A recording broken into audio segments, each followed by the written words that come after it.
بلوچستان کے ضلع پشین سے تعلق رکھنے والے justice Qazi Faez Isa supreme court of Pakistan کے 29ویں چیف جسٹس ہوں گے۔ نئے چیف جسٹس قاضی فائز عیسیٰ 17 ستمبر کو چیف جسٹس کا حلف اٹھائیں گے۔ صدر مملکت عارف علوی نے گزشتہ ماہ جون میں جسٹس قاضی فائز عیسیٰ کی بطور چیف جسٹس آف پاکستان تعیناتی کی منظوری دی۔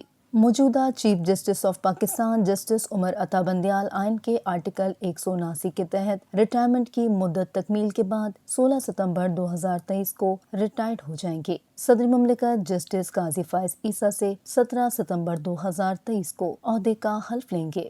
واضح رہے کہ سپریم کورٹ آف پاکستان کے سینئر ترین جج قاضی فائز عیسیٰ بلوچستان کے دارالحکومت کوئٹہ کے شمال میں واقع ضلع پشین کے ضلعی ہیڈ کوارٹر پشین میں 26 اکتوبر 1959 کو پیدا ہوئے۔ پشتون قوم کی ذیلی شاخ بارکزئی دورانی قبیلے سے تعلق رکھنے والے جسٹس قاضی فائز عیسیٰ کے دادا قاضی جلال الدین 19ویں صدی میں قندھار میں قاضی تھے، جو بعد ازاں اپنے ہی قبیلے کے سربراہ اقتدار شاہ افغانستان امیر شیر علی خان بارکزئی سے اختلاف کی وجہ سے مستقل طور پر پشین شہر منتقل ہوئے۔ قاضی جلال الدین بلوچستان کی ریاست کلات کے وزیر اعظم بھی رہے۔ جسٹس قاضی فائز عیسیٰ کے والد قاضی محمد عیسیٰ اور تایا قاضی محمد موسیٰ نے انگلستان سے تعلیم حاصل کی۔ قاضی محمد عیسیٰ بلوچستان کے پہلے بیرسٹر اور چچا پہلے کمرشل پائلٹ بنے۔ قاضی محمد عیسیٰ قائد اعظم محمد علی جناح کی زیر قیادت پاکستان مسلم لیگ بلوچستان کے اولین صوبائی صدر اور قائد اعظم کے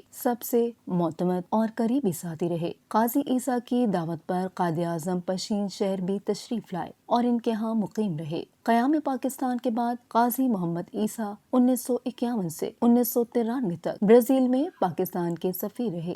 نامزد چیف جسٹس قاضی فائز عیسیٰ نے لندن سے اپنی بار ایٹ لاء کی تعلیم کے تکمیل کے بعد 1985 میں کراچی سے وکالت کا آغاز کیا اور 1998 میں سپریم کورٹ کے وکیل بنے۔ آپ سپریم کورٹ بار ایسوسی ایشن اور سندھ ہائی کورٹ بار کے رکن رہے۔ 2009 سے 2014 تک بلوچستان ہائی کورٹ کے چیف جسٹس بنے۔ 2014 میں سپریم کورٹ کے جج تعینات ہوئے۔ 9 سال تک بطور جج سپریم کورٹ رہنے کے بعد بدھ 21 جنوری کو chief justice supreme court of Pakistan تعینات ہوئے۔ 3 نومبر 2007 کو سابق صدر جنرل پرویز مشرف کی جانب سے ایمرجنسی نافذ کرنے اور ججز سے نیا حلف لینے کے بعد قاضی فائز عیسیٰ نے PCO کے تحت حلف لینے والے ججز کے سامنے بطور وکیل پیش ہونے سے انکار کر دیا تھا۔ سپریم کورٹ آف پاکستان کی جانب سے 3 نومبر 2007 کی ایمرجنسی کے اقدام کو کالعدم قرار دینے کے بعد بلوچستان ہائی کورٹ کے تمام ججز کو اپنے عہدوں سے مستعفی ہونا پڑا تھا، جس کے بعد سابق chief justice of Pakistan justice Iftikhar Muhammad Chaudhry نے جسٹس قاضی فائز عیسیٰ کو براہ راست 5 اگست 2009 کو بلوچستان ہائی کورٹ کا چیف جسٹس مقرر کیا تھا۔ جسٹس قاضی فائز عیسیٰ کو 5 ستمبر 2014 کو سپریم کورٹ آف پاکستان کا جج مقرر کیا گیا۔